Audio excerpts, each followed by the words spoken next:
এই রেফারেন্সটা আপনি চাচ্ছেন নাকি? জি ভাই। মুতার রেফারেন্স, ঠিক আছে, এটা দেখাইতেছে। এবং এইটার আরেকটা রেফারেন্স আছে।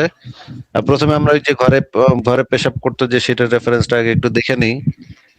ঠিক আছে, এটা সংশয়.com এ ঢুকলে আপনি দেখতে পাইতেন। সংশয়.com এ খুব, এবং যদি জি আপনি ভাই, অনেক গুগল সার্চ, খোঁজাখুঁজি করছি কিন্তু আমি দেখতে পারিনি, তো আপনি যদি একটু দেখাইতেন স্ক্রিনে তাহলে আমার সংশয়টা আর কি ক্লিয়ার হতো।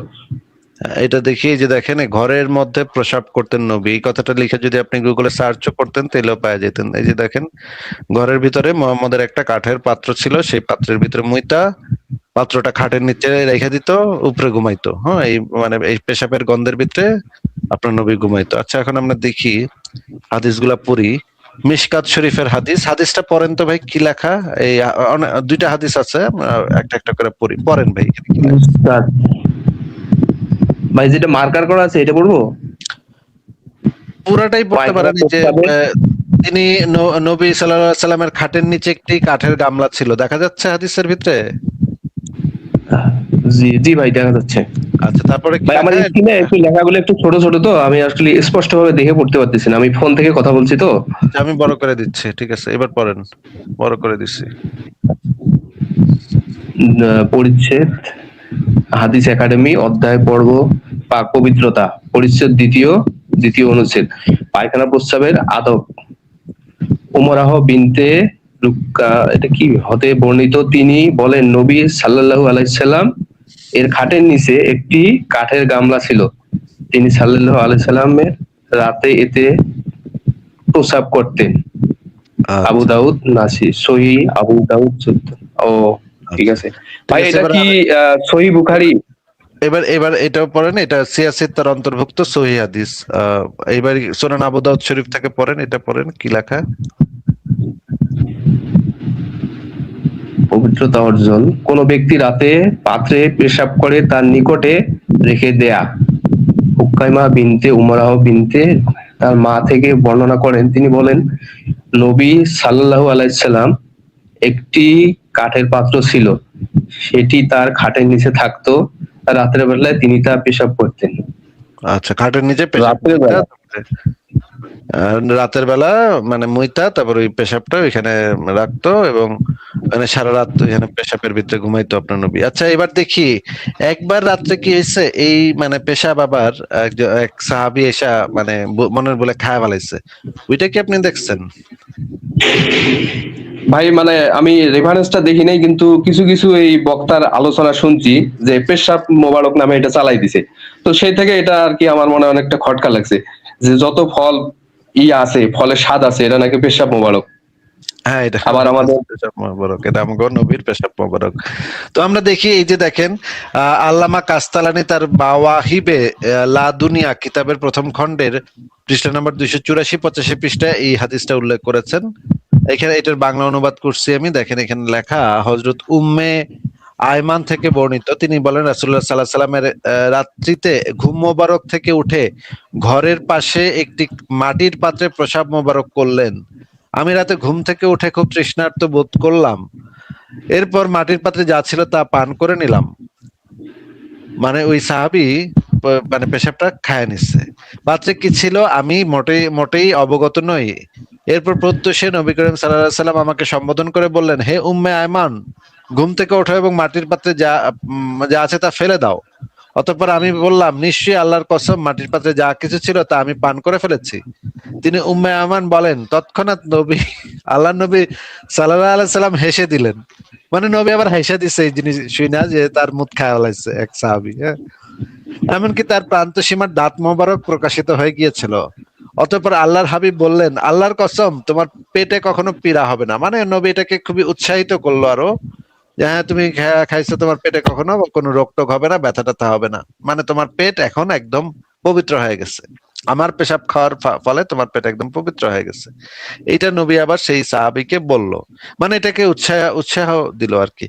আল্লামা কাজী আয়াজ তার আশিফা গ্রন্থে কিতাবের প্রথম খণ্ডে 65 পৃষ্ঠায় এই হাদিসটা উল্লেখ করেন।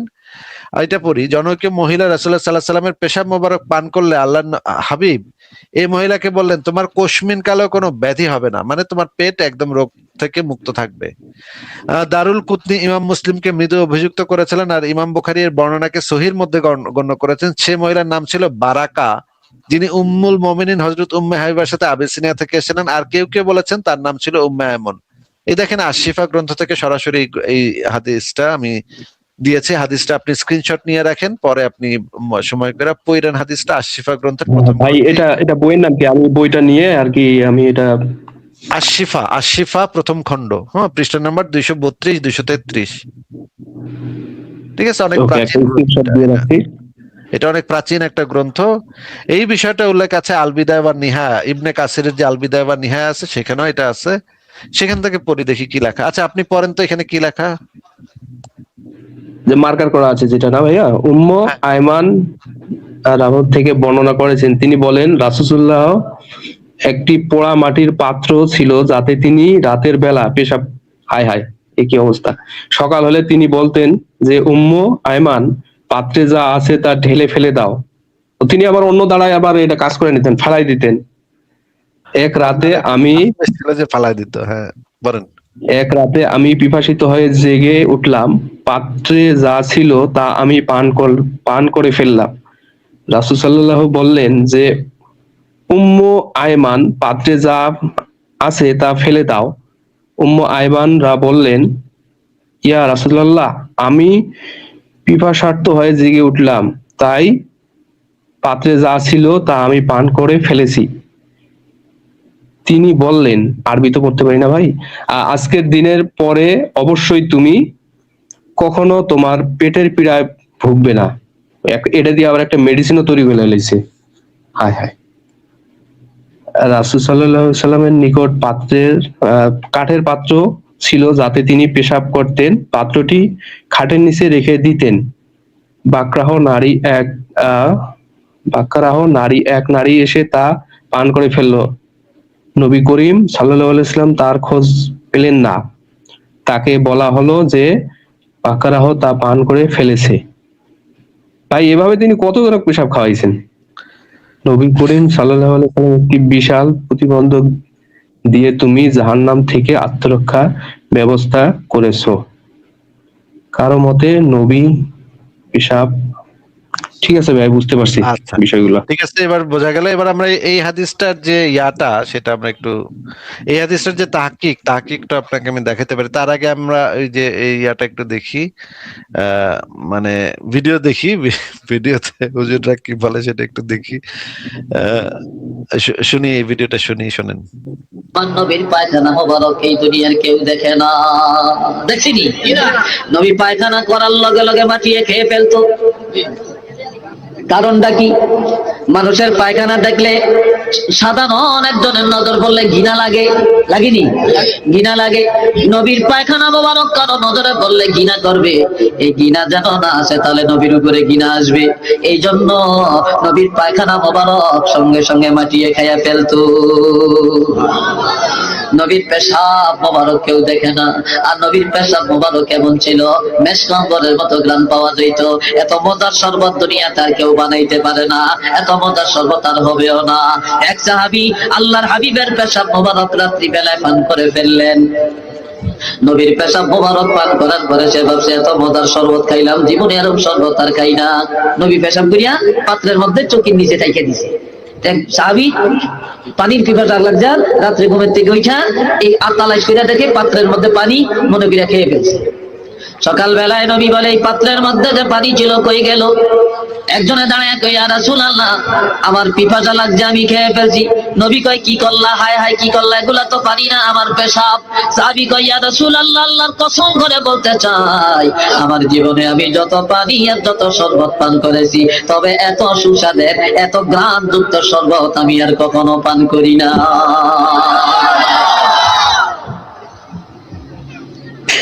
নবী বললেন, আমার পেশাব তো পান করলা না, বরং আমার পেশাব মোবারক পান করে তুমি তোমার আপাদ মস্তকটা দোজখের আগুন থেকে হারাম বানাইয়া লইলা।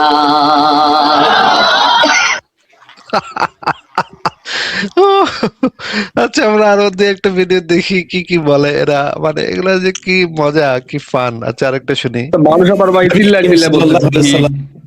হ্যাঁ হ্যাঁ, কি বললেন ভাই? ভাই বললাম যে এই মানুষগুলা কি বুঝতেছে না যে আসলে কথার পল্টি কোন জায়গায় মারতেছে, কি বলতেছে, সবাই চিল্লায় বলতেছে ঠিক, আবার সবাই আসলে সুবহানাল্লাহ মাশাআল্লাহ বলতেছে। চিন্তা করেন, এই যারা দর্শকরা আছে, শ্রোতারা আছে, তারাও নিশ্চয়ই ওই মুত পাইলে খায় বলাইতো, তাই না? এরকমই তো মনে হচ্ছে। আচ্ছা, আরেকটু শুনি এই এই হুজুর কি বলে, শুনি, শুনুন। এ কিন্তু ইসলামিক ফাউন্ডেশনের ইয়া ছিল, গভর্নর ছিল, এর কথা শুনি। সাহাবের পেশাব যে সাহাবী পেয়েছে, পান করেছেন, হযরত মালিক ইবনে সিনান। এই সিনান তিনি নবী করিম সাল্লাল্লাহু আলাইহি ওয়াসাল্লামের যে প্রস্রাব পান করেছেন, ইচ্ছাকৃতভাবে তিনি পান করেছেন তা তো না, তার পিপাসার প্রয়োজনে তিনি পান করেছেন। কিন্তু সেই পান করার কারণে নবী করিম সাল্লাল্লাহু আলাইহি ওয়াসাল্লাম বলেন, যে তো আমি রাতের পেশাব খাটের নিচে রেখেছি, তুমি পানি মনে করে পান করলে কেন? আমি তো তোমাকে পানি এনে দিতাম, তোমার জন্য আমি আয়োজন করেছি। নবীজি সাল্লাল্লাহু আলাইহি ওয়াসাল্লাম বলেন, ঠিক আছে, যতদিন তুমি বেঁচে থাকবে, তোমার মৃত্যুর আগ পর্যন্ত তোমার গায়ের থেকে মিশকাম্বরের ঘ্রাণ বের হবে, কোনোদিন সেখান থেকে আর অন্য কোনো ঘ্রাণ আসবে না। নবীর পেশাব পান করলে মিশকাম্বরের ঘ্রাণ আসে। আপনি বিজ্ঞানের কোন থিওরিতে আপনি বুঝবেন? বিজ্ঞানের কোন থিওরিটা দিয়ে আপনি এখানে আগাবেন?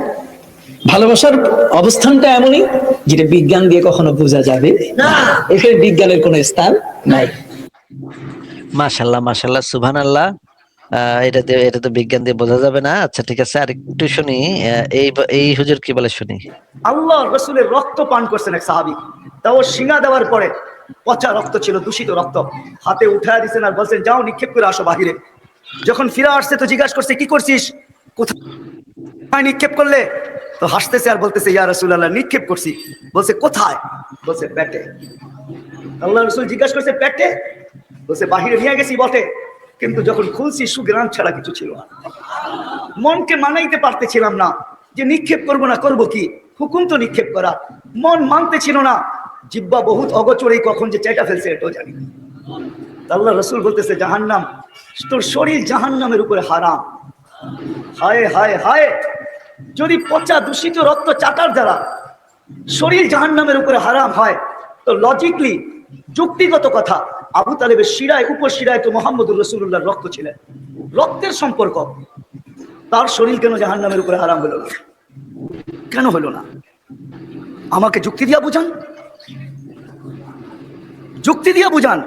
কেন আল্লাহ যে স্কেল দিয়া মাপেন, পাল্লা দিয়া, যে সুপার স্কেল, ডিজিটাল স্কেল দিয়া মাপেন, ওই মাপে সে আসে না, এই জন্যই আল্লাহ তাকে মূল্যায়ন করেন। সত্য তো? হ্যাঁ, অথচ আল্লাহ রসুলের, এটা তো আজীব। আরেকটা শুনলে হয়তো ওলামাও আজীব হবে, বলবে কোত্থেকে বাহির করছেন? আমার জ্যাবে কিন্তু সনদ আছে। আল্লাহ রসুল রাত্রে পেশাব করছেন।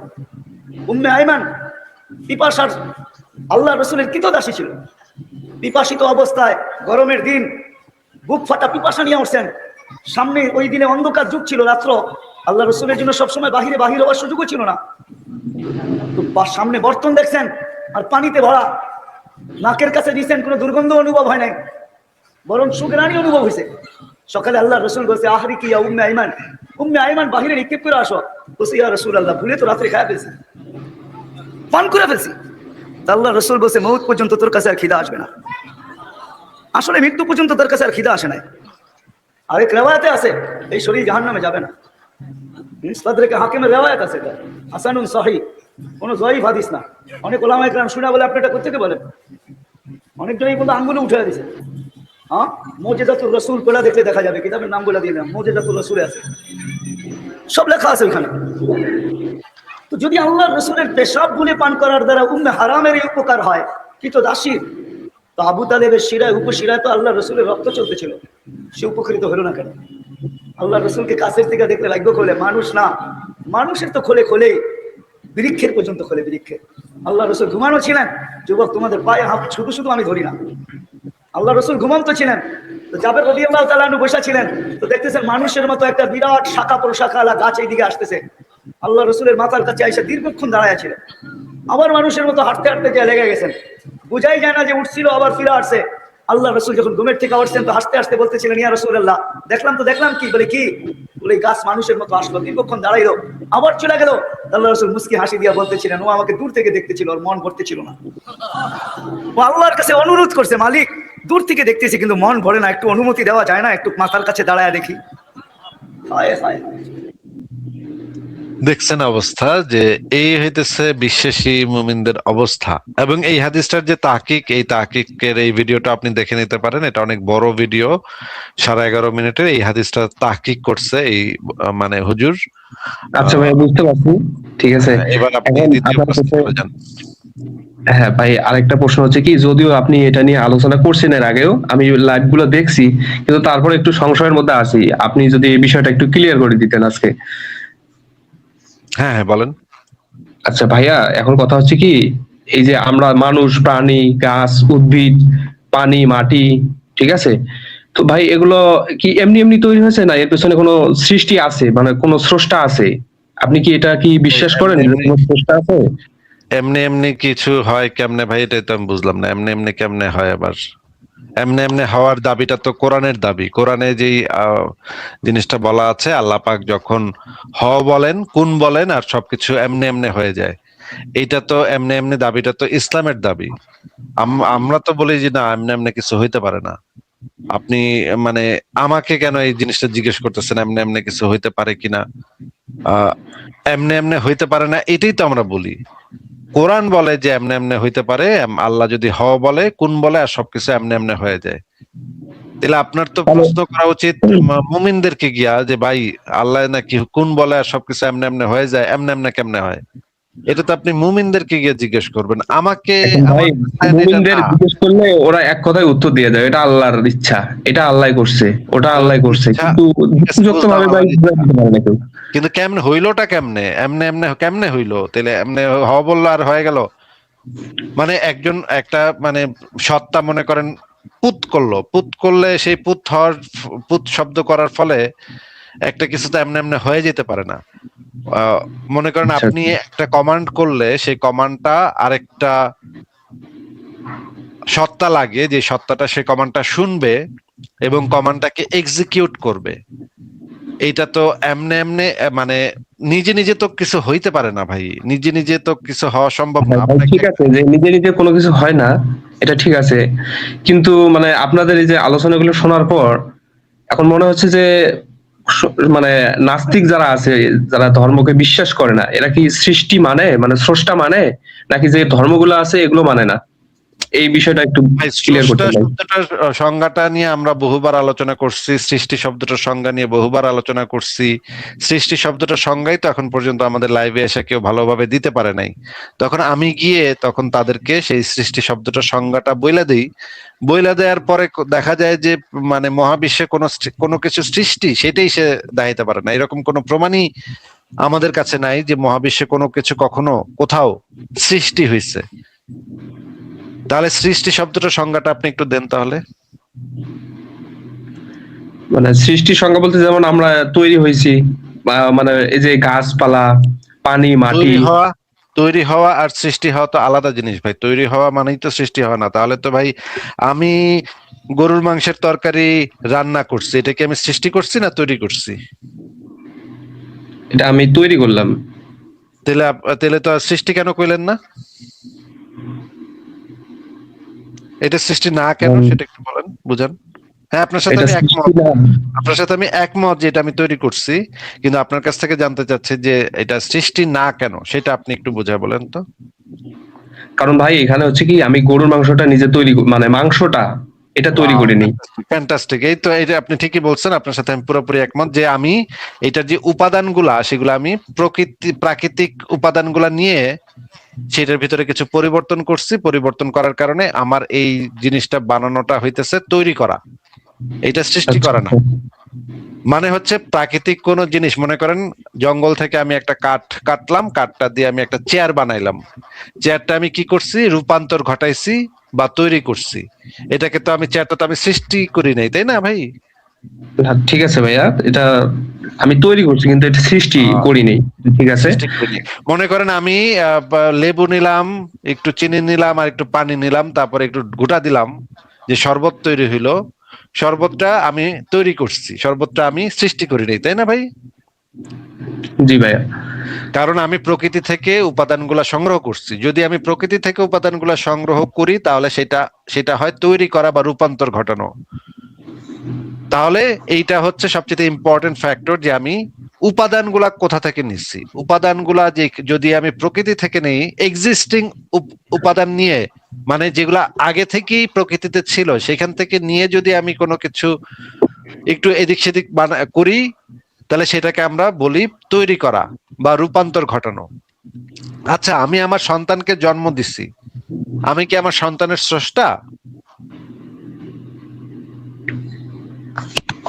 আপনি ভাই এই বিষয়ে কি বলবো, এখন তো জন্মদাতা কিন্তু স্রষ্টা এই বিষয়টা বলেন বলেন, আপনি বলতে পারবেন। আপনার কথা শুনে মনে হচ্ছে আপনি বলতে পারবেন, আপনি বলেন, ট্রাই করেন। আমি আমার সন্তানকে জন্ম দিচ্ছি, আমি তো আমার সন্তানের স্রষ্টা তো হইতে পারি না। আমি আমার সন্তানের জনক হইতে পারি, জন্মদাতা হইতে পারি, কিন্তু স্রষ্টা তো না, তাই না? জি ভাইয়া।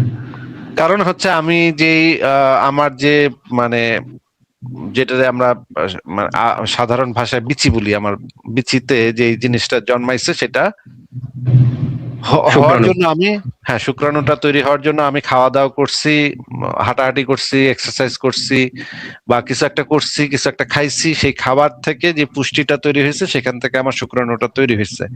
মানে সেই উপাদানগুলা আগে থেকেই প্রকৃতিতে ছিল, সেই প্রকৃতির উপাদানগুলাই আমি একটু আমার শরীরে একটু পরিবর্তন ঘটছে, ওই যে উপাদানটা শুক্রাণুতে পরিণত হয়েছে, সেটা আবার একটা সন্তান তৈরি করছে। তার মানে আমি বুঝতে পারতেছি যে প্রকৃতি থেকে যদি উপাদানগুলা সংগ্রহ করা হয় তাহলে সেটা সৃষ্টি থাকে না। তাহলে সৃষ্টি হবে কোনটা? সৃষ্টি হবে হচ্ছে আমি যদি প্রকৃতি থেকে কোনো উপাদান সংগ্রহ না করে কোনো একটা বস্তুকে অনস্তিত্ব থেকে অস্তিত্বে নিয়ে আসি। আবারও বলছি, আপনি একটু ভালো করে মনোযোগ দিয়ে শুনে বলেন জি ভাই, আপনার সৃষ্টি শব্দটার সংজ্ঞার সাথে একমত কিনা। প্রকৃতি থেকে কোনো উপাদান সংগ্রহ না করে কোনো একটা কিছুকে যদি অনস্তিত্ব থেকে অস্তিত্বে আনা হয় তাহলে তাকে সৃষ্টি বলা হয়। শুধুমাত্র তখন সেই সৃষ্টি শব্দটা অ্যাপ্রোপ্রিয়েট হবে, এছাড়া বাদ বাকি ক্ষেত্রে এটা হবে তৈরি করা, রূপান্তর ঘটানো। আপনি কি আমার সৃষ্টি শব্দটার সংজ্ঞাটা যেটা দিলাম এটার সাথে একমত কিনা একটু বলেন।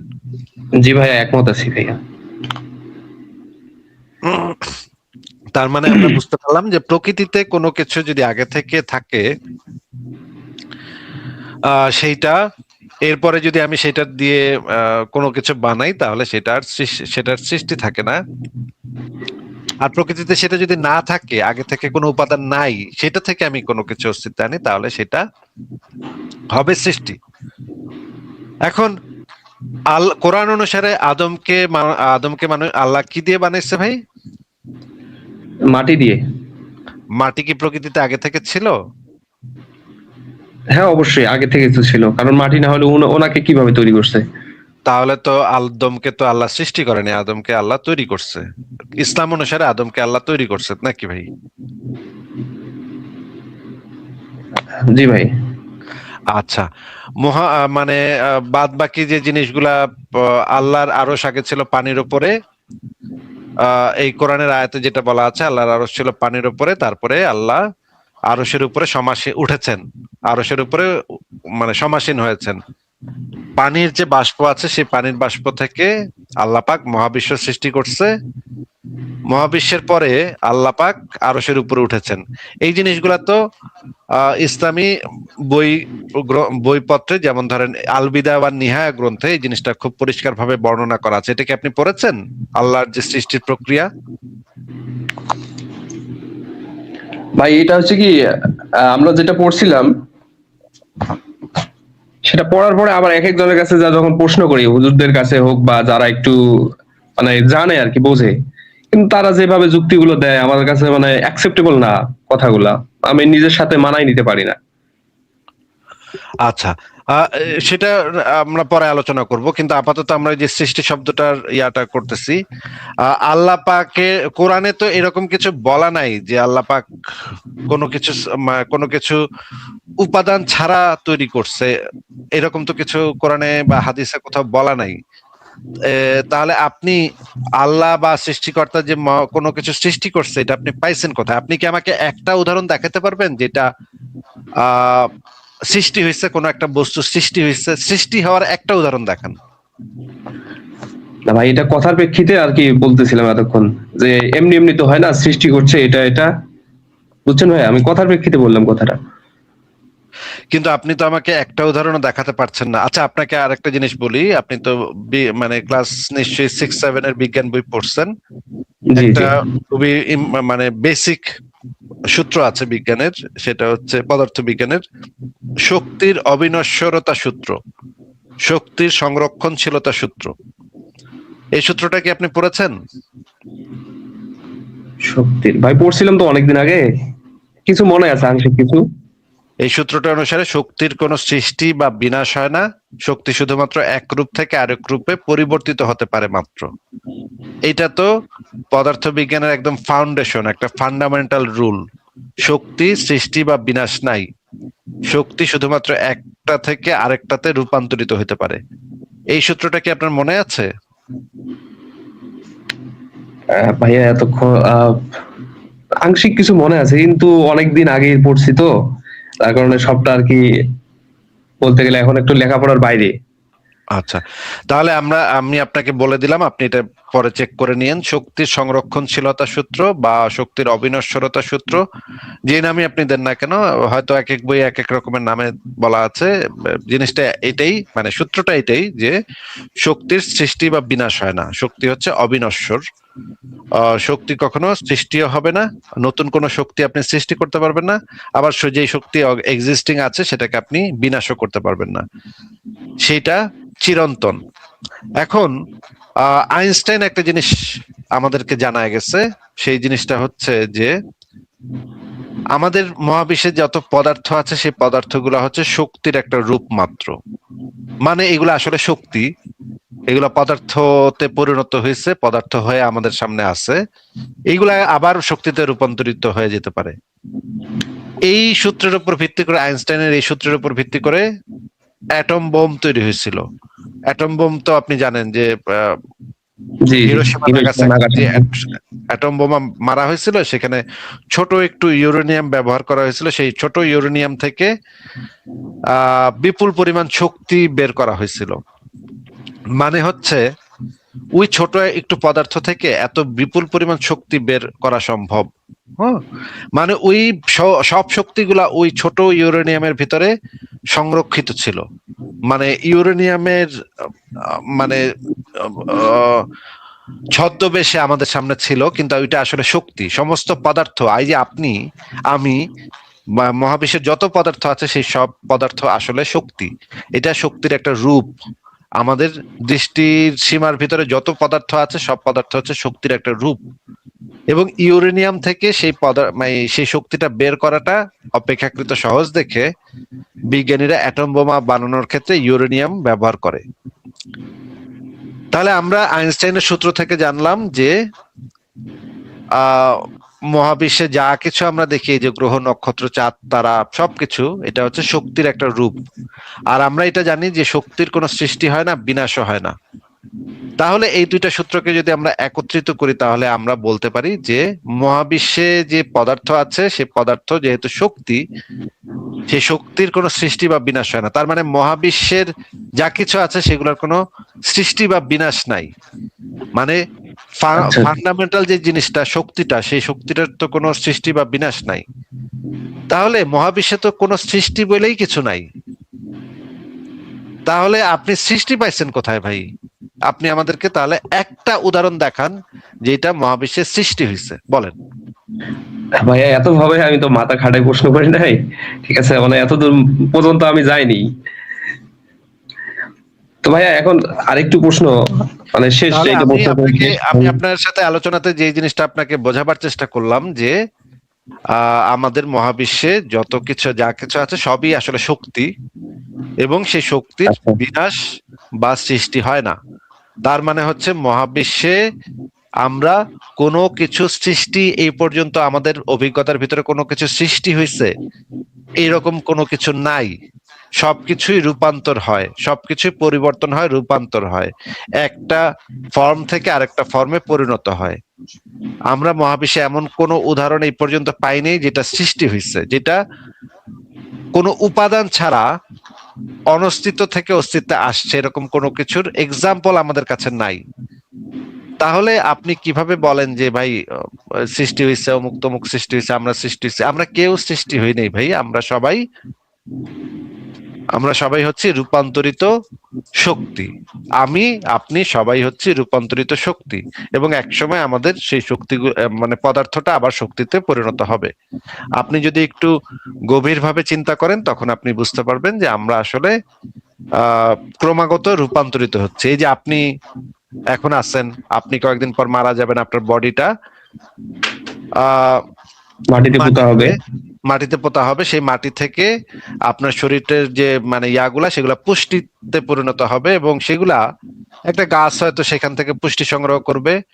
সেই গাছটা আপনার শরীরের যে মানে হাড় মজ্জা আছে, যে পচা গলা যে জিনিস মাংস টাংস আছে, সেগুলা থেকে পুষ্টি নিবে আপনার একটা গাছ। সেই গাছটাতে তখন দেখা যাবে সুন্দর সুন্দর ফল হয়েছে, আম হয়েছে, কাঁঠাল হয়েছে। ওই কাঁঠাল, আম কাঁঠাল গুলো আবার কোনো একটা পাখি খাবে, কোনো একটা মানুষ খাবে, কোনো একটা জীবজন্তু খাবে। তখন তার মাসল একটু বাড়বে, তখন তার শরীর একটু বৃদ্ধি পাবে, সে একটু শক্তি পাবে, এনার্জি পাবে। সেই মানে আপনার বডিতে যেটা ছিল সেটা একটা সময় আবার চক্রাকারে আরেকটা প্রাণীর শরীরে ফেরত যাবে। এইভাবে এই চক্র চলতে থাকে, এই চক্রটা চলতে থাকবে। এবং এখন আমরা যে জিনিসটা মানে ইয়া করতে পারি, তাইলে ভাই প্রথম প্রাণীর যে কোষ, সেই প্রাণীর কোষটা কোত্থেকে আসলো, এটা যদি আপনার প্রশ্ন থাকে সেটাও আপনি করতে পারেন, সেটাও একটা ইম্পর্টেন্ট কোশ্চেন। জি জি ভাইয়া, হ্যাঁ এটাই আমি এতক্ষণ পর্যন্ত এই প্রশ্নটাই আর কি বুঝি নাই যে আমি প্রশ্নটা কিভাবে করব। আপনি যদি এটা একটু আর কি আলোচনা করতেন, যে প্রথম প্রাণীর কোষ। প্রাণীর কোষ কিভাবে তৈরি হলো, যে মানে জড় বস্তু থেকে জৈব বস্তু বা অজৈব যৌগ থেকে জৈব যৌগ, এইটা কিভাবে হলো? এটা ছিল বিজ্ঞানীদের জন্য সবচাইতে ইম্পর্টেন্ট কোশ্চেন। যে তাইলে সবই বুঝলাম, এগুলো তো সবই ঠিকঠাক ভাবে মিলতেছে, যুক্তিতে সবই খাটতেছে, কিন্তু জড় বস্তু থেকে জীবের তৈরিটা কেমনে হইলো, এইটা বিজ্ঞানীরা অনেকদিন ধরে সলভ করতে পারতেছিল না। সেই সময় যে একটা প্রতিষ্ঠিত মতবাদ ছিল সেটাকে বলা হয়তো প্রাণ শক্তি মতবাদ। সেই প্রাণ শক্তি মতবাদ অনুসারে যে প্রাণ শক্তি এইটা হচ্ছে একটা অলৌকিক জিনিস, এটা একটা স্পেশাল জিনিস।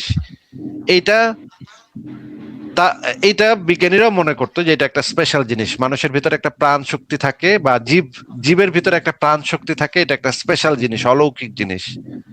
এইটার ব্যাখ্যা বিজ্ঞানীরা দিতে পারতেছিল না বহুদিন পরে। প্রায় 200 বছর আগে ফ্রেডরিক ভোলার, 200 বা 150 বছর আগে হবে বোধহয়, আমি এক্সাক্ট টাইমটা আমার খেয়াল নাই, কিন্তু উনি একজন জার্মান বিজ্ঞানী, জার্মান কেমিস্ট, জার্মান রসায়নবিদ। তিনি, তার নাম হচ্ছে ফ্রেডরিক ভোলার।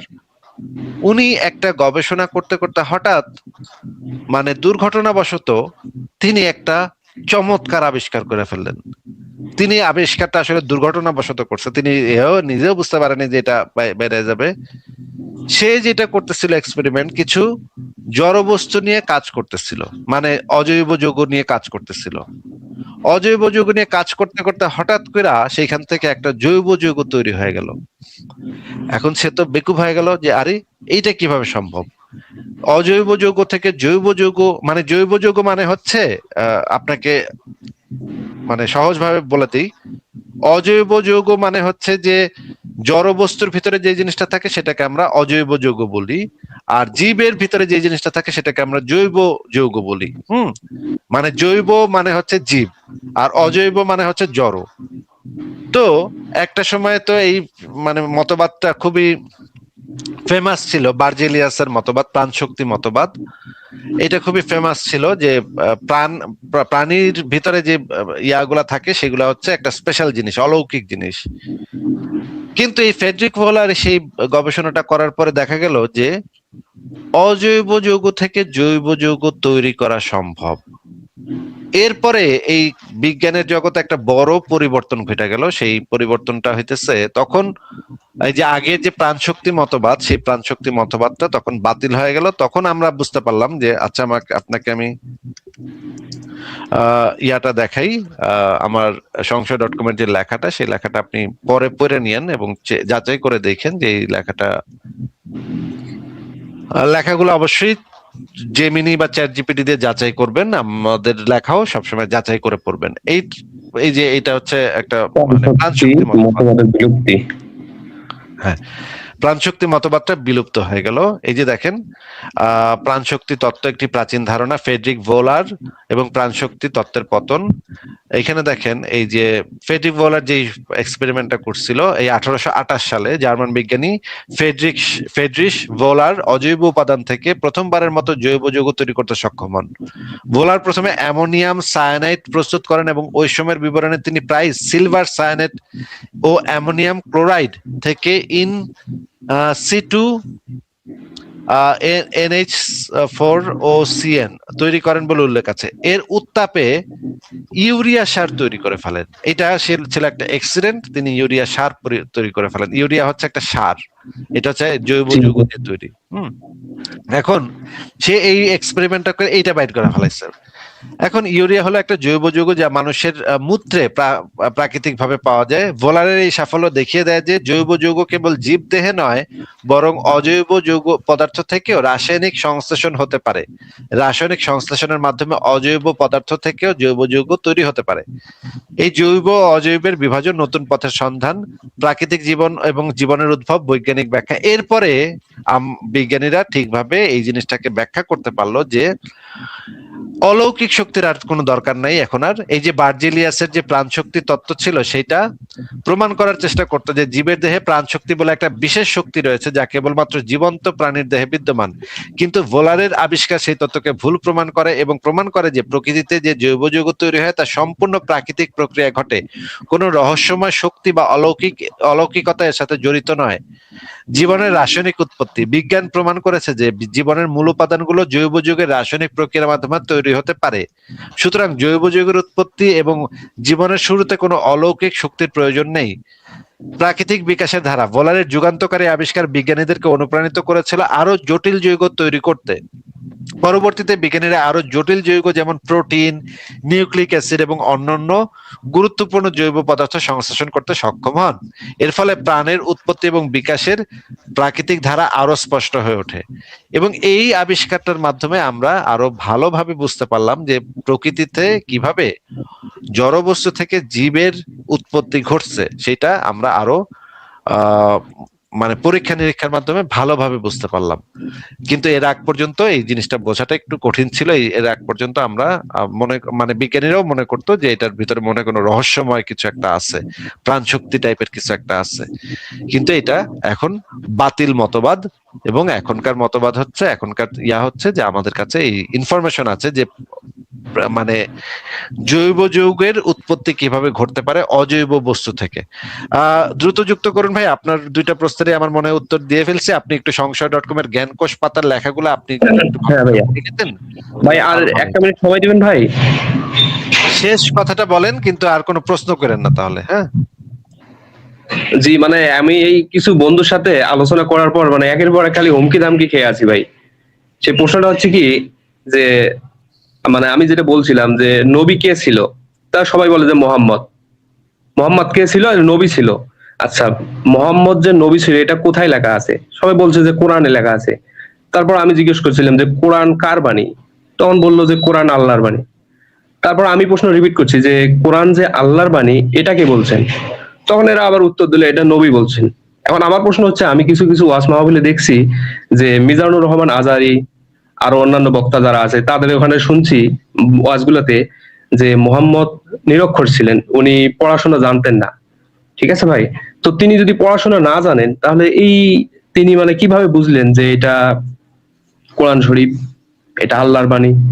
ঠিক আছে ভাই, এগুলো প্রশ্ন করার পর থেকে মানে একের পর এক হুমকি ধামকি খেয়ে আছি। আমি আগে গার্মেন্টসে চাকরি করতাম, ঠিক আছে, এই অফিসে এই কথাগুলো বেশি আর কি অনেকজনে মানে বিব্রতকর ভাবে বলতো। তখন আমি যদি যুক্তিতে এইভাবে প্রশ্ন করতাম তখন এরা পাল্টা আর কি হুমকি ধামকি দিত।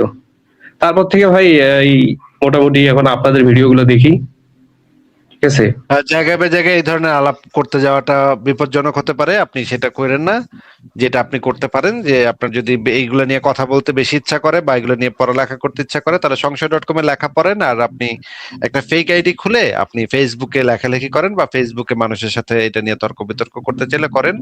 কিন্তু পার্সোনালি আপনি যাদেরকে চেনেন, যারা আপনাকে চেনে, ওখানে গিয়ে এই সমস্ত কথা বলতে গেলে একটু বিপদ আছে ভাই, বিপদ না, একটু বিপদ না, ভয়ঙ্কর বিপদ আছে আপনার। তো কিছুদিন আগে তো ওই যে দীপু দাসরে জ্বালাই দিছে ভাই, আমি আশেপাশে চাকরি করি, মানে গার্মেন্টস এর সেক্টরে আছি। তাহলে একদমই খবরদার এইটা নিয়ে জায়গায় বে জায়গায় উল্টাপাল্টা আলাপ করেন না, খুবই আর ভাই আরেকটা কথা, হ্যাঁ আমি তো আসলে মানে হিন্দুর ঘরের সন্তান, আমি আর কি কোরআন নিয়ে একটু বেশি করছিলাম, মূলত আমি মুসলিম না। ঠিক আছে, তো ঠিক ঠিক আছে আছে ভাই, ভাই, আপনার আজকে তাহলে ধন্যবাদ বিদায় নেই। আমাকে সময় দেওয়ার জন্য। ঠিক আছে, ভালো থাকবেন, আপনার জন্য শুভকামনা, পরে আবার কথা হবে নিশ্চয়ই আপনার সাথে।